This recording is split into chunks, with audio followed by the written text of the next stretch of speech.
صدقہ فطر ہمارے یہاں اگر جو، کھجور،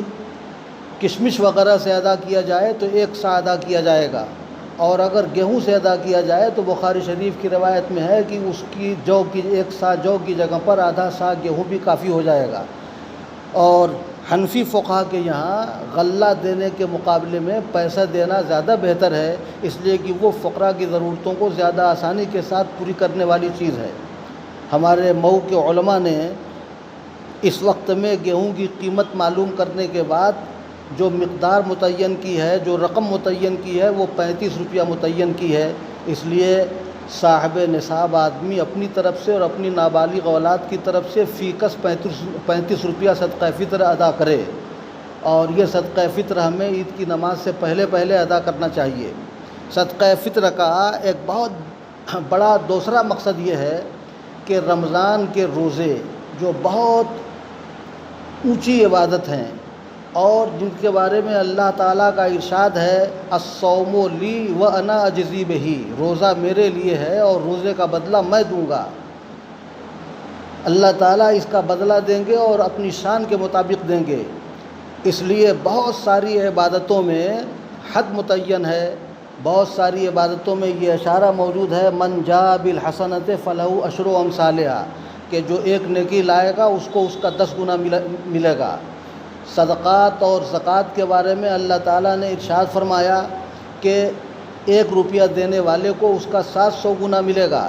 لیکن روزے کی عبادت کا جب معاملہ آیا تو اللہ تعالیٰ نے اس میں وہ حدیں ختم کر دیں، حد بندی ختم کر دی، اور ارشاد فرمایا الصوم لی وانا اجزی بہ، کہ روزہ میرے لیے ہے اور روزے کا بدلہ میں دوں گا۔ تو یہ ایسی عظیم الشان عبادت ہے، لیکن جیسا روزہ اللہ تعالیٰ کو پسند ہے، ہم یہ دعویٰ نہیں کر سکتے کہ ہم نے ویسا روزہ رکھا۔ ہمارے روزے میں کمیاں ہو سکتی ہیں، انہی کمیوں کو دور کرنے کے لیے رمضان کے اس روزے کے پورا کرنے کے بعد صدقہ فطر کو مشروع کیا گیا ہے۔ تو صدقہ فطر کا یہ دونوں مقصد ہے، غریبوں کی حاجت پوری کرنا بھی اور اپنی کمیوں کی تلافی کرنا بھی۔ اس وقت بہت سارے لوگوں نے یہ سوال کیا کہ صدقہ فطر میں ہم چاول دے سکتے ہیں کہ نہیں۔ کنٹرول کا چاول دینے کا لوگوں نے ایک طرح سے لوگوں کے لیے آسانیاں ہیں کنٹرول کا چاول دینے میں، مگر اس میں دوسری پریشانی یہ ہے کہ غریب آدمی کے پاس بھی چاول موجود ہے، وہ چاول لے کر کے بہت زیادہ خوش نہیں ہوگا۔ اس لیے زیادہ بہتر یہ ہے کہ چاول دینے کے بجائے اس چاول کو ہم فروخت کر دیں اور 35 روپیہ فی کس کے حساب سے انہیں رقم دیں، تاکہ اس رقم کو وہ خوشی کے ساتھ لیں اور اپنی ہر ضرورت پوری کر سکیں۔ عید کے اس موقع پر عام طور پر عید کی نماز کا طریقہ لوگوں کو بتایا جاتا تھا عیدگاہوں میں، تو اس لیے اس طریقوں کو بھی دہرا دینا مناسب معلوم ہوتا ہے۔ عید کا یہ مناسب طریقہ، عید کا جو طریقہ ہے کتابوں میں لکھا ہوا وہ یہی ہے کہ ہماری یہاں اس نماز میں 6 زائد تکبیریں ہیں۔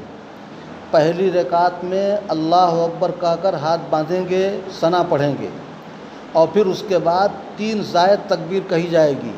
2 تکبیر کہہ کر اللہ اکبر کے ساتھ ہاتھ چھوڑ دیں گے، اور تیسری تکبیر میں اللہ اکبر کے ساتھ ہم ہاتھ باندھ لیں گے، اور پھر پہلی رکعت جس طرح نماز پڑھی جاتی ہے پوری کی جائے گی۔ دوسری رکعت میں یہ زائد تکبیریں قرات کے بعد ہیں، رکوع میں جانے سے پہلے، قرات کے بعد رکوع سے پہلے 3 بار تکبیر کہہ کر کے ہاتھ چھوڑ دیا جائے گا، اور چوتھی تکبیر کہتے ہوئے رکوع میں چلے جائیں گے۔ یہ گویا عید کی نماز کا آسان طریقہ ہوا۔ اس موقع پر